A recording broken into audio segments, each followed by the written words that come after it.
Good morning everyone. हम लोगों ने यूनिट 2 को कवर किया था। अब हम यूनिट 3 आज से स्टार्ट करेंगे। यूनिट 3 क्या है? Major system and components of an automobiles. इस यूनिट में हम ऑटोमोबाइल के कंपोनेंट्स के बारे में डिस्कस करेंगे। ठीक है, कैसे कोई व्हीकल का जो मैन्युफैक्चरिंग होती है, ठीक है, उनका कंप्लीटली असेंबल किसी व्हीकल को कैसे प्रोसेसिंग होती है, कैसे किस किस प्रोसेस से होकर हम एक ट्रक को बनाते हैं या एक कार बनाते हैं या एक टू व्हीलर व्हीकल्स बनाते हैं, तो इस यूनिट में हम ये चीज़ पढ़ेंगे। ठीक है, तो अब हम अपने टॉपिक पर भी चलते हैं, कैसे वर्किंग होता है। ठीक है, अब देखिए, अब हम आपको समझाते हैं कि कैसे कोई भी इंडस्ट्री वर्क करती है। जैसे मान लो, ठीक है, ये सपोज कर लो, ये एक प्लांट है। ठीक है, ये हमारा कोई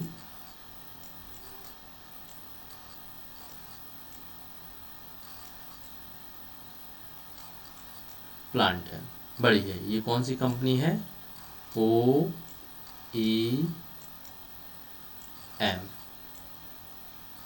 ठीक है, ये OEM कंपनी है।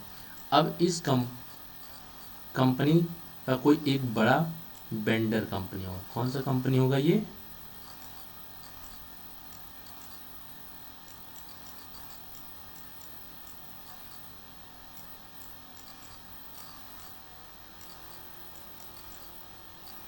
वेंडर होगा। ठीक है, इस प्लांट, ये जो प्लांट है और ये OEM कंपनी है, जो इस प्लांट में से मैन्युफैक्चरिंग होने के बाद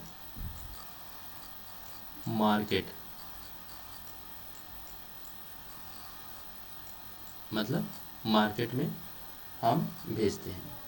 ठीक है, अब देखिए, जैसे ये हमारा मेन प्लांट है, OEM कंपनी है और ये वेंडर है।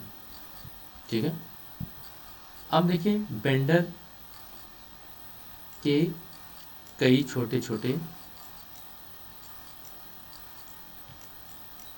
कंपनियां होंगी और फिर इनसे भी अलग अलग कई कंपनियां, ऐसे सबके सबके, ठीक है, अलग अलग छोटे छोटे कंपनियां होंगी कंपोनेंट्स के। मान लीजिए ये भी है। ठीक है, तो इसी तरह काफ़ी एक चेन तरह काम करता है।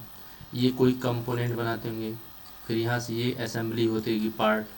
ठीक है, यहाँ पार्ट असेंबली होगा। ठीक है, तो मतलब सपोज कीजिए, एक नट बोल्ट से लेके और एक छोटे छोटे पार्ट आप देखते होंगे, तो इसी तरह जो छोटी छोटी कंपनियां होती हैं, छोटे फिर उससे बड़े, फिर उससे बड़े, फिर उससे बड़े, फिर सबसे बड़े, हम क्या करते हैं, पार्ट को भेजते हैं। किसके लिए? OEM company. OEM कंपनी क्या करती हैं जो आउटसोर्सिंग का काम, मतलब आउटसोर्सिंग का मतलब ये हुआ कि जो बड़े वेंडर हो, छोटे वेंडर, वहाँ से छोटे छोटे पार्ट को लेकर वो अपना व्हीकल को बनाते हैं। इतनी बात तो क्लियर हो गया। जैसे यहाँ से कोई पार्ट बना, यहाँ बड़ा पार्ट बन गया, फिर इससे बड़ा पार्ट इसमें चला गया मेन वेंडर पर, फिर मेन वेंडर से जो खुद OEM कंपनी है, जो व्हीकल पूरी असेंबली करके मार्केट में लॉन्च करता है। ये प्रोसेस होता है। ठीक है, तो भारत एक ऐसा देश है कि छोटे छोटी कंपनियां से लेकर बड़ी बड़ी कंपनियां हमारे हैं, जो अपने देश में जो OEM कंपनी है उसको भी सप्लाई करती है कंपोनेंट्स का, और जो फॉरेन्स में कंपनियां हैं वो भी अपना कंपोनेंट्स को सेल करते हैं। ठीक है, तो ये था हमारा major system and component of automobile का एक एग्जांपल्स। जैसे क्या है? Automobiles are made of several components. गर्मी बहुत हो रही है, एक minute.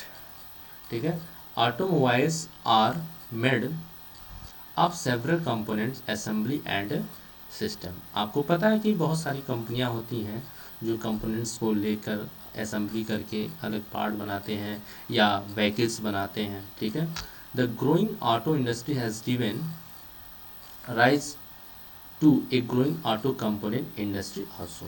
India has emerged global outsourcing, मतलब इंडिया के पास एक ग्लोबल आउटसोर्सिंग हब है मैन्युफैक्चरिंग के अलग अलग कंपोनेंट्स ऑटोमोबाइल के, जो बड़ी बड़ी कंपनियों को सेल्स करते हैं या भेजते हैं, ठीक है। तो अब कौन किस कंपनियों को भेजते हैं, जैसे all major companies like Toyota, Hyundai, Ford, Volvo, Renault and Daimler, Chrysler and other are now sourcing their automotive component from the Indian manufacturing, ठीक है। ये सारी बड़ी कंपनियां क्या करते हैं, आउटसोर्स इंडिया से लेती हैं, वहाँ से कंपोनेंट को लेकर अपना मैन्युफैक्चरिंग वैकेट्स करते हैं, ठीक है। तो ये हमारा बेसिक एक इंट्रोडक्शन था कैसे कोई वर्किंग करते हैं किसी प्लांट में, जो बड़ी बड़ी प्लांट है। सपोज कीजिए कि मैं एक एग्जांपल देता हूँ कि सपोज कीजिए लखनऊ में की बात करें, मैं एक ये सपोज कि एक टाटा कंपनी है, क्या है, टाटा कंपनी है, ठीक है। यहाँ एक वेंडर सपोज कर लिया ये ओमैक्स है, क्या है, ओमैक्स कंपनी है, ठीक है, मेन वेंडर इसका, ठीक है। और इसके अलग अलग वेंडर होंगे, इस तरह में अलग अलग वेंडर होंगे। तो यहाँ से कंपोनेंट से छोटे छोटे कंपनियों से आउटसोर्स करते करते हुए यहाँ या फिर यहाँ से ये क्या किया, जो सारी असेंबली होने के बाद ये आउटसोर्स कर दिया, ये प्लांट इससे ले लिया पार्ट को, बात समझ आ रहा है। तो इससे हम और भी फिर ये प्लांट एक ही कंपनी वेंडर नहीं होते, इससे कई सारे वेंडर्स होते हैं, ठीक है। इसके कई सारे वेंडर्स होते हैं अलग अलग, ठीक है, ये अलग अलग होते हैं। तो मेरे ख्याल से आपको समझ में आ रहा होगा।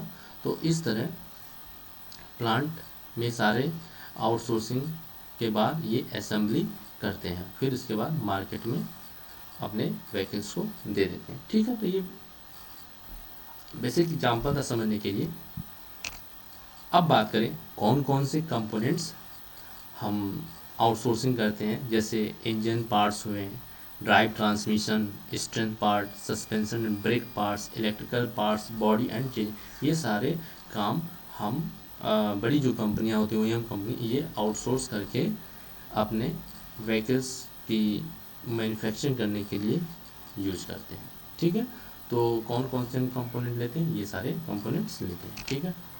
अब हम बात करें global automobile manufacture see India as a manufacture hub for auto components due to, जैसे हम ज़्यादा से ज़्यादा क्यों मैन्युफैक्चरिंग कर सकते हैं, जैसे मानिए हमारे देश में लो कॉस्ट पर लेबर मिल जाते हैं, तो इसलिए आसानी से हम ज़्यादा प्रोडक्शन कर सकते हैं, ठीक है। India has establish manufacturing base, जो इंडिया है वो मैन्युफैक्चरिंग बेस पे काफ़ी ज़्यादा कंपनी इस्टेब्लिश हैं जो ज़्यादा से ज़्यादा मैन्युफैक्चरिंग करते हैं, छोटे से लेके बड़े तक। Major international auto component including कोडेसी, Bridgestone, Bosch and Meritor have set up operation in India, ये सारे भी हमारे देश में एक ऑटो कंपोनेंट्स का वर्क करते हैं, ठीक है। India is global hub for R&D, जो बड़ी बड़ी कंपनियां R&D लेवल पर काम होते हैं, जैसे general Motors, Daimler, Chrysler, Bose, Suzuki, Johnson controls etc all have their research centre है। ये सारी जो बड़ी बड़ी कंपनियां हैं इनके रिसर्च सेंटर इंडिया में, जिससे और भी मैन्युफैक्चरिंग करने में आसानी होते हैं, ठीक है। तो ये सारी चीज़ें होती हैं, ठीक है। Thank you for watching my video, please share and subscribe, ठीक।